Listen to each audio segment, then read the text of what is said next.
Welcome, Paul. How are you? I'm doing great, Ken. How are you?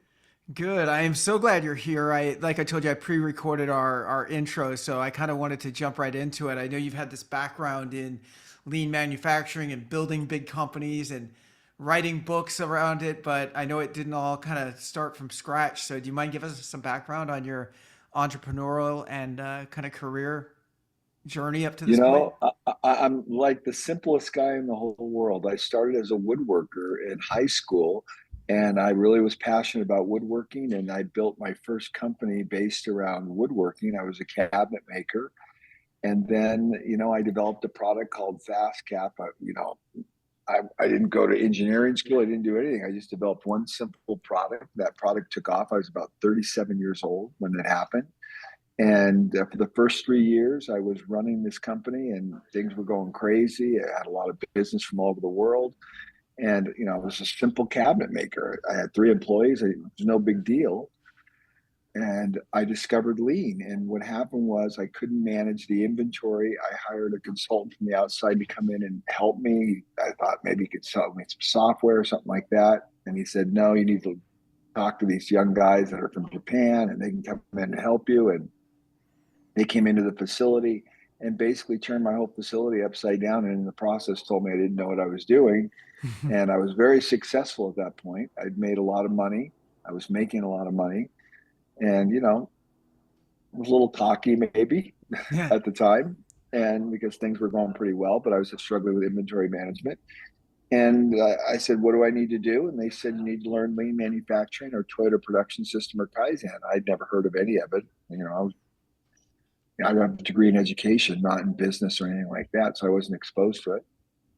And they proceeded to take processes that I was doing that were taking me 45 minutes and they took them to 5 minutes in a very short period of time. I mean, like in 1 week.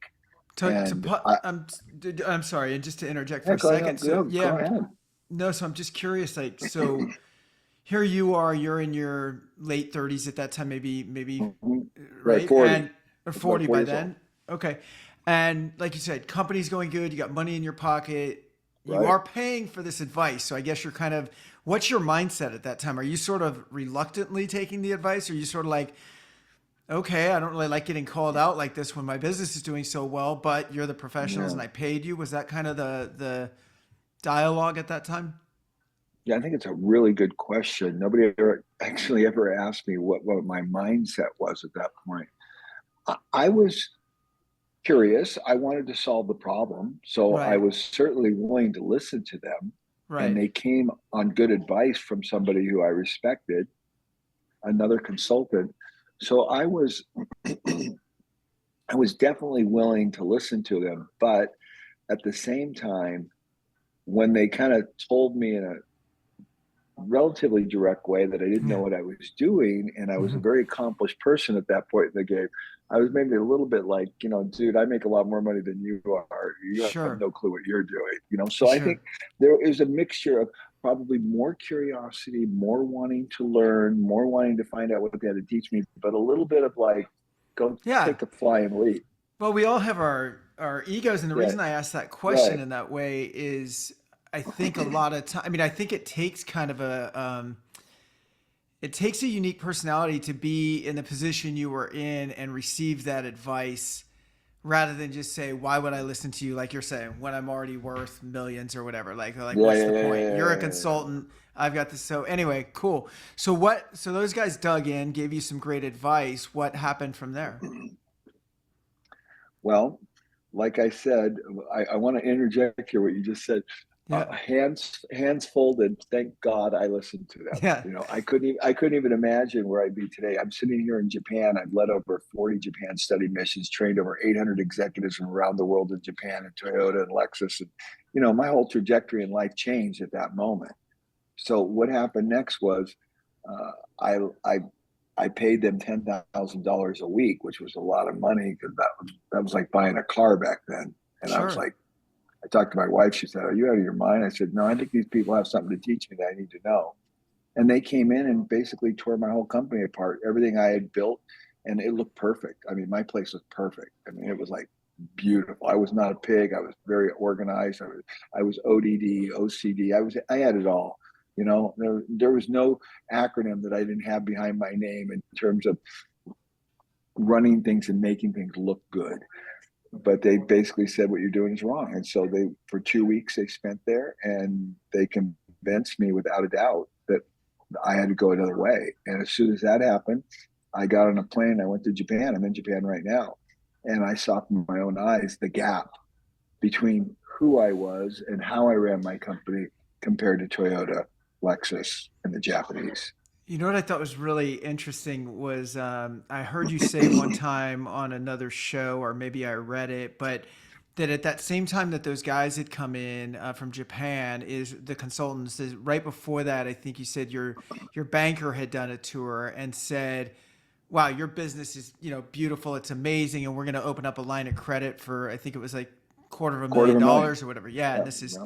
25 years ago or whatever it was, and and so what I thought was interesting is this is I started thinking more about it after I heard that they came in kind of on the back of the banker or bank president, whatever it was. Only a couple And weeks later. Only a couple weeks later. yeah, so my thought was it's so interesting how, and I don't know if this is a cultural thing or a business acumen thing, but I was like, man, it's like the US bank person based your business on what he saw, right? Right. He based his opinion on what he saw. And what he saw was Right. this beautiful plant, a guy that obviously had his stuff together, and he's like, "I'll give you whatever Right. you want because what I can Right. see is something I really like." The guys from Japan based it on how it actually worked, right? And they were Yes. like, maybe you think it's good, but it could be 10 times better, right? And I just thought the contrast in that short period of time was super interesting, you know? No, again, nobody's ever made that called that out, that distinction. It's very interesting. The bank guy, he was a great guy. I mean, I Yeah. loved him. But he was looking at what it looked like, and they were looking at how it functioned. They were looking at the processes that were in place. It's a very good observation. It's very much a cultural issue. I'll Yes. give you a good contrast. When you come to Japan, you get on the Shinkansen and the train systems, everything runs by the second. I mean, literally by the second. Everything, and 120 million people here, and everything runs flawlessly. There's no chaos. And if you went on the train system in the United States, you'd be lucky if it took off on time. You Oh, know what I I live mean? in New And lucky York, so you're preaching to the if, choir. I live in New York City, so I'm in it every right, day. right. So, and there here it has to function 100%, and there it can look good. And if it doesn't function right, well, we'll just tolerate that. I think Right. that's a very good point. No, that's super cool. So, what were some of the immediate changes then that you saw? I mean, you said there were some processes that took 45 minutes and they were cut down to five. Like, what did that do overall for the business? Where was it sort of, before and after? And I Right. So guess I'll be very after, I'm sorry, after is a tough no, no timeline because problem. I'm sure it was continuous improvement Uh, rather than a finish line. But well, it was, but in the 2 weeks they were there, what they did is they basically took our main setup on the machines where we were making the fast caps, and the setup time that it took to set a machine up from one style of cap to the next style of cap was about 45 minutes. It's a 45-minute die change, get the material re-spooled, get it orientated, get it tracking correctly, get the parts coming out perfect, so we could mass produce them. And that was a 45-minute thing and a half a trash can full of wasted material in the trash. wow, okay, And they simply said to me, why? The first thing they said is we had this beautiful inventory racks. And, there are rows and rows. It's a big warehouse, right? And rows and rows of these beautiful products, everything stacked up, everything faced off, everything dusted. It looked beautiful. Why are you making so much product? You obviously don't have demand for that. You've got a warehouse full of stuff. Well, because the die is so difficult to set up, the machine's difficult to set up. So when we set it up, we just run a month's worth, and then we just pick from the month's worth. And they said, well, that's crazy. You can't do that. That's money sitting on the shelf. So we got to figure out how to set your machine up more quickly. So we analyzed what every step, that there was 50 steps to setting up this die. How do we take that and just reduce that time down and make it more efficient and solve the problem? And we went through every last little step of those 50 steps and reduced everything from where the wrench was 5 steps away to making it one 3 inches away. We That's made the amazing. difference between the material tracking directly through the machine and taking about 30 feet to get tracking correctly, to saying, why can't it track immediately perfectly? So we built these guide systems that we had machined out, and that the webbing went through it, and it tracked it perfectly the very first time. We put spacers and jigs everywhere, stuff that some people might say is obvious, but I knew what I was doing, and I just didn't figure all those little details. I didn't say every one of those details need to be addressed, and they said every one of the details have to be addressed, and we addressed them all. That's And the next amazing. thing you know, we did it in 5 minutes. It took 45 minutes, and we took it to 5 minutes, and the waste was reduced. This is an amazing story. The net profit after 3 months of doing Kaizen, 3 months of doing lean, the net profit to the bottom line increased by $30,000 a month. We were Nice. throwing $30,000 a month in the trash. Wow. Between the labor and the waste and the product Everything. and the Exactly. inventory, yeah, everything just sitting there. $30,000. Can you imagine adding $30,000 to your bottom line after doing this? And then why do I call myself a lean maniac? Because they showed me how bad I was, and I'm still that bad to this day. Well, And I've made millions of improvements. Our company has made millions of improvements, and we never stop, all day long improvements. let me ask you, so because I'm a layman in this, but I really, really like it. And about the same time, literally, probably, well, actually, probably early 2000s for me. Mm-hmm, mm-hmm. I owned a company in the 90s. I sold it to a big company. I went to work for them. And then, you get all your corporate training starts getting handed down, right? And Right, right, I feel like Six Sigma was widely popularized in the corporate world by General Electric, right. and so companies that were kind of a conservative nature, companies that were always looking to improve.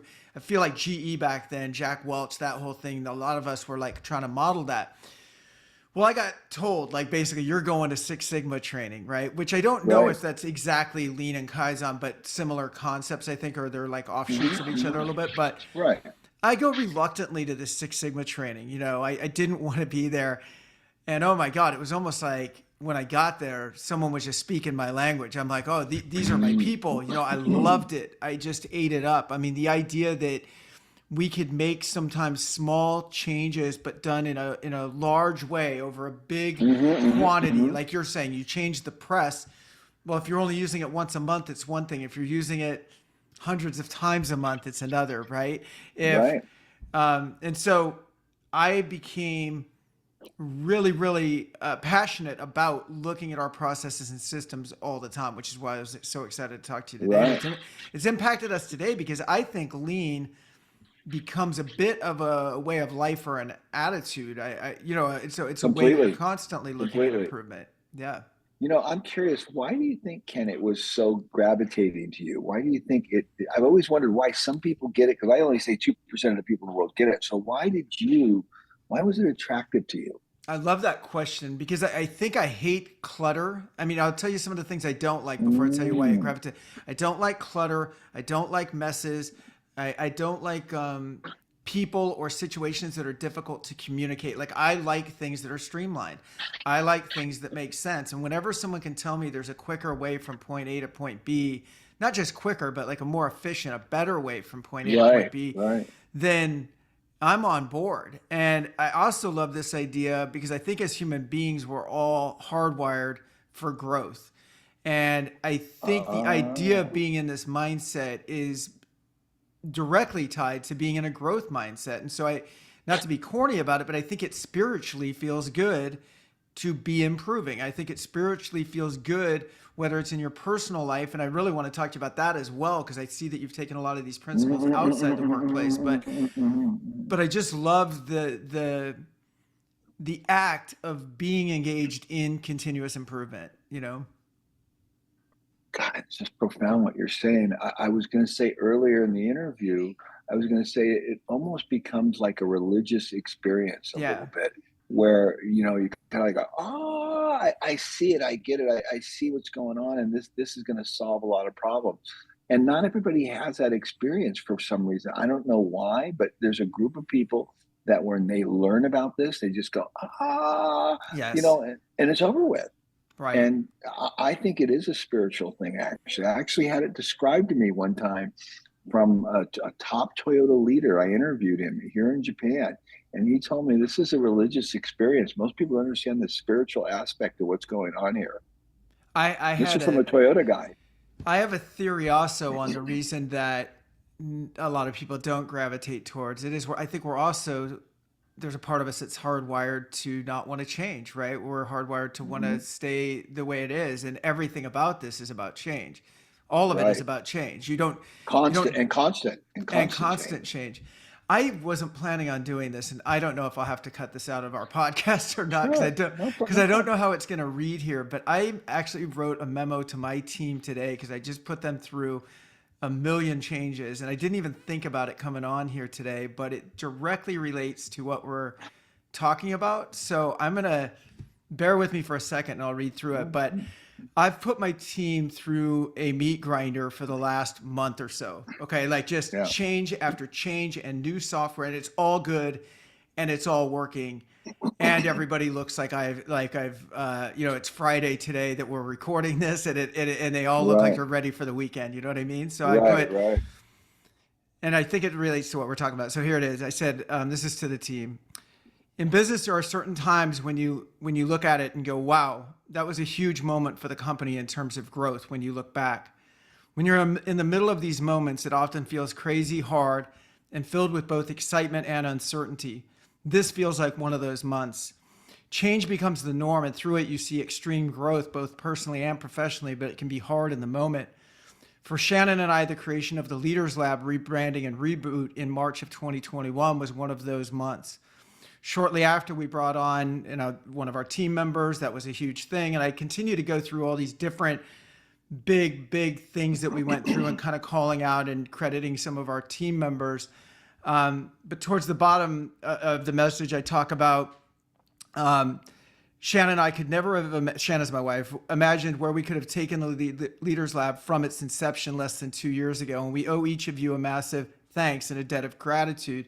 So the next time it feels hard, and it will, remember that right on the other side of pain is massive growth, and the kind that you'll remember years from now, the kind we are experiencing right now. It's special, it's a gift, even when it doesn't always feel like it. Have an amazing weekend and get recharged. So Mm. just kind of reminded me of what we're talking Beautiful. about. It was just, Beautiful. yeah, Beautiful.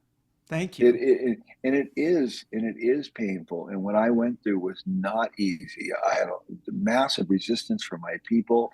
I Yeah, was not a good leader. I didn't understand how to work with people through this level of change because when you're changing people this much, let me tell you, it's going to be hell. totally. But today my company is world class. You know, we have almost 1 million views on our tour videos from all Wow. over the world, and it's pretty insane what's happened. My books in 20 languages, or people all over the world doing 2 Second Lean, and it was painful. It was Yeah. hell, actually. Well, I think when you create a culture, so it's really hell at the beginning, right? Because they're like, what are you doing? But I think Yeah. eventually, and that was part of my message that I'm continuing to try to put out, is change is the norm. Change, Hmm. it would be abnormal for us not to change, right? And so, like, even today, I rolled out to a portion of our team a new incentive plan because the targets have changed, right? What we're trying to accomplish has changed, and then so we're going to incentivize them to the new targets. And as I'm rolling it out on the day that it's being rolled out, I'm like, I'll be back. I don't know if it'll be weeks or months, but it'll change again. But Yeah, absolutely. what I can assure you is that as if you're following what we're doing, you'll always, do the same, if not better, usually better, right, with performance. But we're always going to move it. And I think as leaders, I think it's important for us to not just champion change, but I mean to communicate it in a way that we bring people, I guess, into our companies that embrace that, Sure. right? Yeah, Oh, Brad, do you have to be careful of the people you surround yourself with in this kind of environment? It's huge. You have to totally, very carefully select these people. You know, totally. I say that we were wired by God to improve. That's why we have this massive brain. That's why we have the computing power we have. That's why we have the ability to see things that normal people can't see, or normal species can't see, and improve. And I think that's what we were made to do. And I think if you're improving, it is like the elixir to aging, if you will. If you're I'm with not, you. if you're not improving, you're in decline. When you're Yes. improving, you're completely staving off the aging process in many regards, both mentally, spiritually, physically, in every regard. And that's why probably I'm a maniac about it, because I'm improving all the time. I mean, I'm 62 years old. I'm not a young Hmm. guy anymore, even though I feel like I'm 18. I do things that most 18-year-olds couldn't do. And I attribute a lot of that to the fact my mind is so agile with change, change, change, change, change. Right. Everything's improving all the time. Well, and I also think, and I definitely saw that in your bio and saw all the, Right, the sport things you've done, the outdoor stuff you've done, the right, mountain right, climbing, and right, I agree with you. I mean, I think I'm wired that way too, because if I'm always focused on growth and if I'm always focused on right, improvement, not because my paycheck depends on it or it's just this one area of life, but I'm focused on it as a way of life, it's a then it's DNA. not going to be, Yeah, yeah, and it's not going to be limited to just business. It's going to be like, well, if this works in business, how can I hack my health? How can I, what's the right, lean body mass to be at in my 50s? And is there a diet that's going to support that? And can I get some balance of exercising, meditation, yoga, and food and all of that that's going to right, optimize and give right, me the right, most right, right, energy? right. So, no, that's super cool. Talk to me about how this stretched into your personal life, because I've noticed you've written several. How many books total have you written? Five, five books. And so I saw that some are strictly business, and then some are more Right, personal. How did this right. start? So you went from being the guy that received all this knowledge to now like the maniac of lean. What was that transition from these guys helping you to you now helping everybody else do this?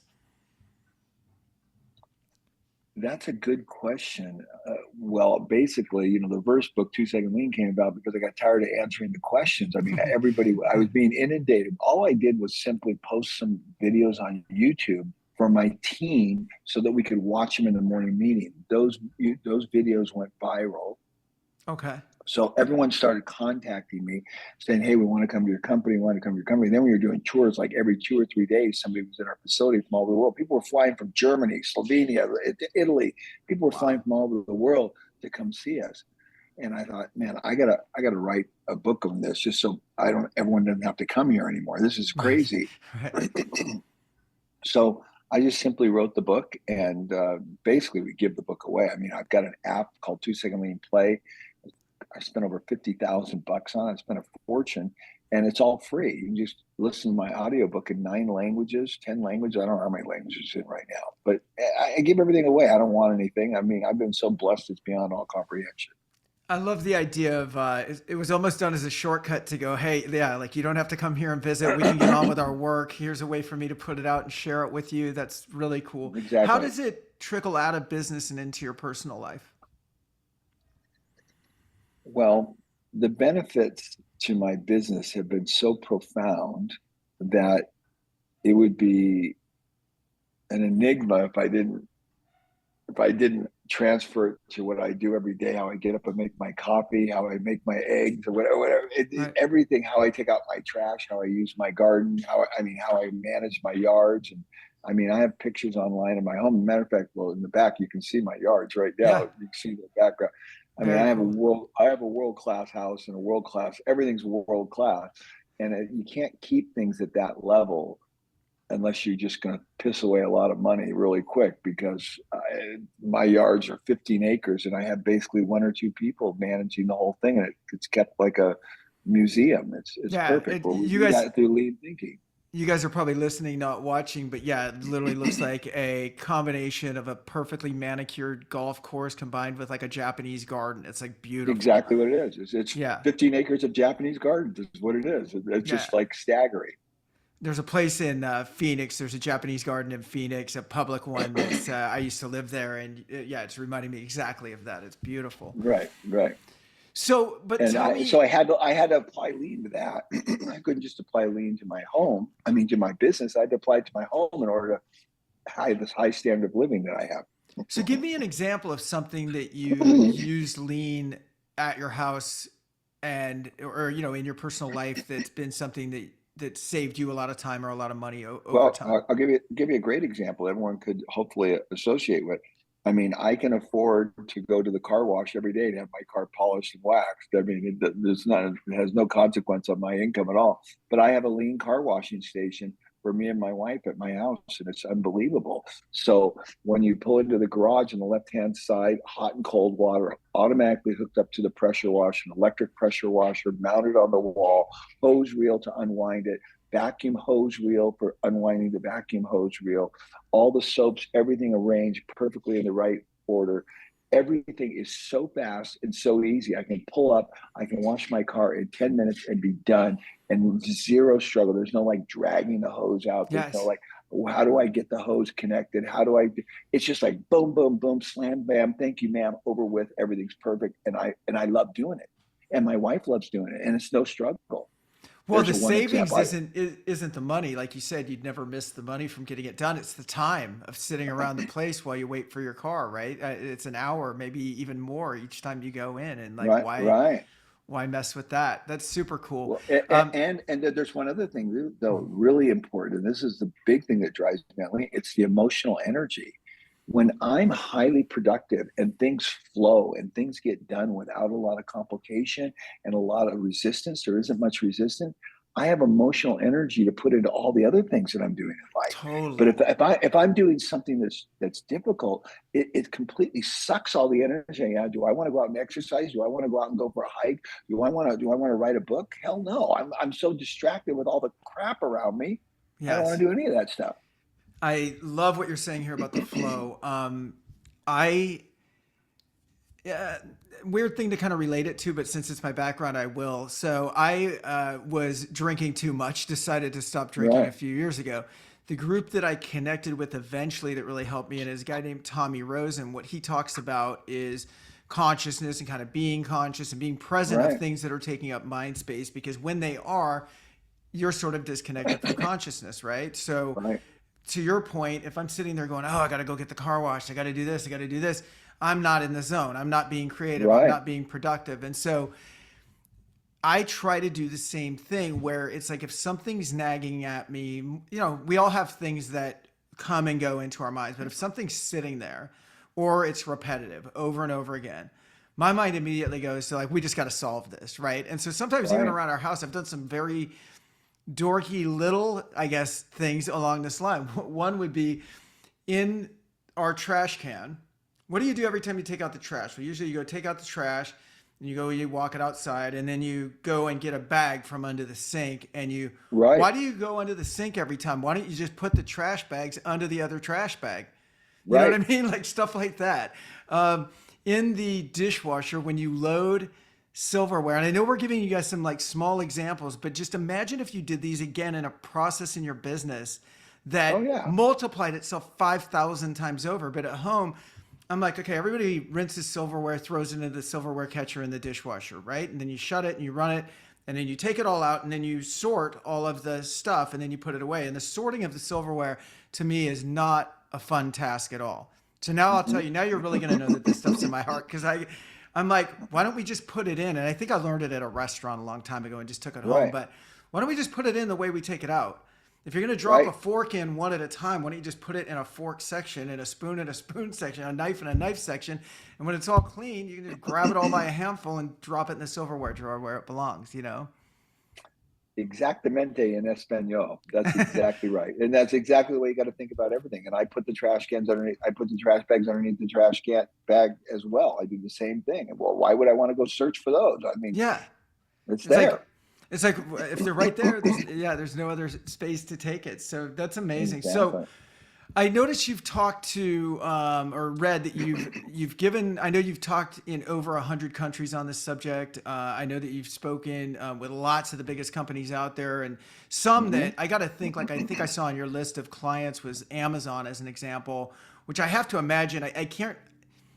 I'm not in your world, but I can't imagine a company that would benefit more or structurally it would be all process driven in my mind, right? Like from the way Right. that they order to the way that things are packed. Tell me, I mean, I don't know if you can talk about specific companies, but if you have any Sure. stories to share about some of these larger projects that you've been on. Oh gosh, I've been on some huge projects, but like with Amazon, they come to our facility. They've been there like 3 or 4 times now, and they just bring their team members. And what they're trying to do, and what everybody's trying to do, is build a culture where everybody is engaged in finding solutions to the problems, rather than just hiring the headhunters or the consultants to come in and solve the problem. That'd be typically the way a large company like Amazon would do. So the big companies that I work with, they just want to know, how do you build this culture? So I'll go in and work with them. One of the biggest companies that I've worked with is in Kazakhstan. They're about a $3 billion company, a large construction company, the biggest construction company in the country, working on the biggest construction site in the world, a $36 billion construction site on the Caspian Sea, building an oil refinery. And I worked with them for about 4 years, and they built this amazing culture: 7,000 employees, 40,000 Wow. subcontractors, and they trained over 150 of their top leaders in Japan with me. I developed the whole Japan study mission that I do over here because of that company in Kazakhstan, because they wanted all their top leaders to experience Japan. And so, we go into their company, and I work on the Gemba. The Gemba is called the shop floor. So the typical thing is they want to bring the consultants into the conference rooms, and they want them to talk to all the executives. And I said, not nonsense. Let's get out on the shop floor. Let's go to the job site. Let's see your problems. And I would take them out and show them their problems. And they were just like aghast. They go, "Oh my gosh, I had no idea." Well, the reason you have no idea is because you don't spend any time out here. You Right. have to be with your people. And so the main thing that I do with people is get them to the shop floor. And the sooner I get them to where the work is actually being done.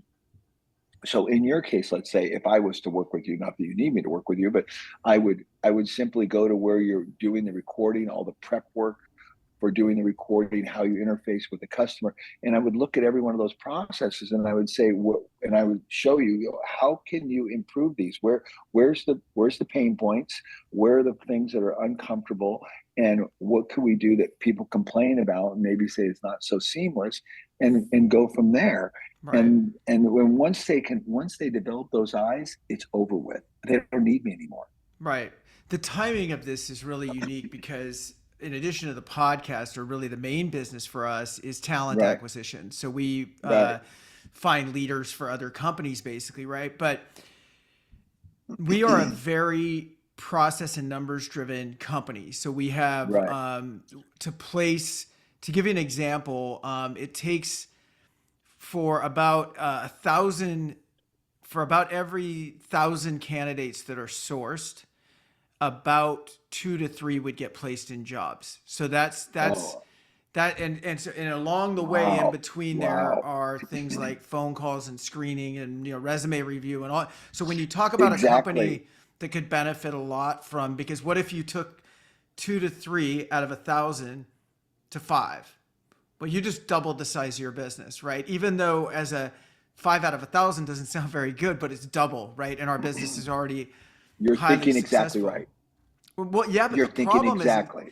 that's why I feel like this is like divine intervention today. Because one, while I'm pretty good with numbers, what I noticed very recently, and this is why my team is going through all this stuff they're going through in the last month. It's just really funny that we're Right. talking to today. Is I realized that I didn't have proper analytics on every step of the business. Do you know what I mean? And you Right, don't know right, what you right. don't know. So it's the same as you. What was reminding me of it was getting down on the shop floor and going, you don't know what's being said. You don't know what's being processed. You don't know. You got to That's watch right. this guy that he's having this repetitive motion thing over and over and over again, when Right, you right, could have right, just put right. the widget right next to the conveyor belt and not only saved him time, but also cut your Mhm, injuries by mhm. 70% or whatever, right?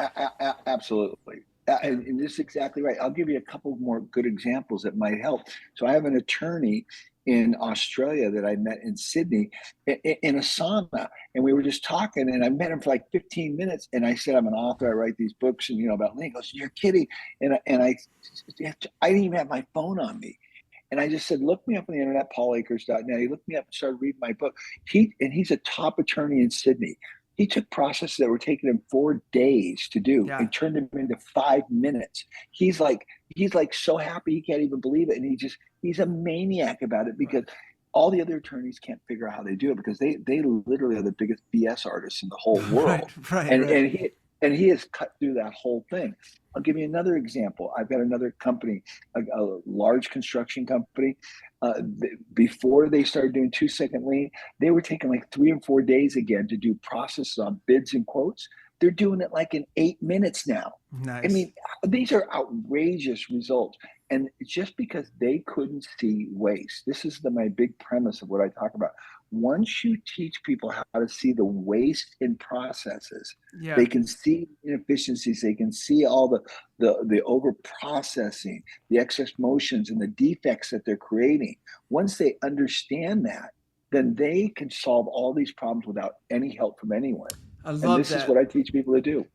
I love that because I'm gonna have my whole team listen to this because again, we're going through a lot of changes, and Right, one of the and they're listen, they're embracing it and they're kicking butt. They're right, doing really well. right, But I'm also trying to get everybody in our company, from the brand newly hired person right. to the senior people on our team, to not wait for me to uncover the inefficiency, but for them to uncover the inefficiencies. And That is so, right. so I This is a especially, secret. That's the yeah, secret right yeah, there, to get them to see it and not the leader to see it. Once you totally, get the people to see it, it's over with. I'll right. give you one last really cool example. So, what I started doing is started doing the best improvements in 2022, the best improvements 2018. So I would go around to my team at the end of the year and say, "What's your favorite improvement?" And they would all show their improvements. Now this thing is viral. There are companies all over the world that are doing their best improvements for the year, and they go around to all their people because their people are making these improvements, not the leaders, not I love saying, "Hey, it. you need to do this." They do it. I love it. I'm gonna even incentivize it because I want that's what I want, and I think there's a mindset, right? Like, hey, when you're doing something over and over again and you know it should probably be automated, then you're Right, probably right. You don't even need to right. have the answer. Just go like, I Right, think what I'm doing here is wasteful. Can someone help me like look at it? And I'm like, that's all I right. want, you know? So, But I'm going to caution you on one thing: don't incentivize it. Don't, no, don't make it.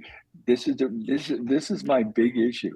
Is we were wired by God to do this. This is what we were right, made to do. You don't need to incentivize right. anybody. You just need to allow them to have the freedom to do Yes. it. And once you let them go, they're going to do it because it's fun. And because it's Does that make it's sense? yes, and the incentive is the outcome. You do better work. You are Right, faster. You yeah, exactly. yeah. I get it. Intrinsically motivated instead of extrinsically motivated. I I mean, like I it. don't do this because of money. I don't ever Right. even think of it because of money. I do it because it makes sense. Yes. Yeah. And again, going back to what we initially talked about, it feels good spiritually, right? It's dialed It's into that part of us that unbelievable. wants to grow, that was born to grow. So I think that's cool. Where do people get started? So I'd say our audience is a mix of entrepreneur business owners combined with like corporate types, right? If someone doesn't have any training in this, do you suggest they go to your like would your Yeah, first book be a good place to start, and then where do they go yeah, from yeah, there if they yeah, want to take a deeper dive? yeah. Well, I think there are two things that really will launch you to the moon on this. Number one, just read my book. It's free. I don't want anything. I mean, you can buy it if you want. It's only $5. You buy 20 or more. I have companies that buy hundreds at a time, but that's not the purpose of it. You can just get my app right now. Go to Google Play, go to App Store, download 2 Second Lead, start listening. Zero. It's Love free. it. Cool. First listen to it and start doing it yourself. If you're a top leader, start practicing seeing waste and start making improvements. Then what typically happens is these people get all jacked up. They see the results. They'll contact me and say, "Oh, I want to learn more." I'll give them tons more resources. I'll let them have all the videos, although you don't need to. I have it all organized where I give you all the videos from tours all over the companies so you can see what companies are doing all over the world. And then they Love go it. crazy and they go, okay. And then I say, if you want to be plugged into a lean community, I'm on chats all over the world with people that are doing lean. You know, if you're in New Zealand, you're in Australia, you're in India, I can connect you with people all over the world that are doing 2 second lean.